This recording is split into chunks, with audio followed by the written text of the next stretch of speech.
Здрасти! Тъкмо завърших последния си блог пост за това как се прави SEO и мисля, че ще ви е доста полезен, затова ще запиша видео, за да споделя за него. Той се намира на empowernetwork.bg.com под таба блог и в него съм споделил някои от по-съществените техники, които биха ви помогнали да се ранкирате по-лесно. За пример само да ви казва се търсачки и за пример само да ви прочита малко.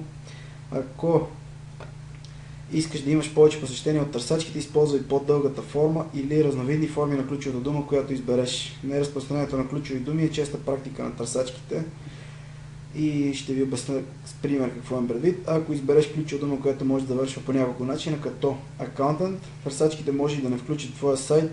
Тук лека правописна грешка, сега ще я преправим.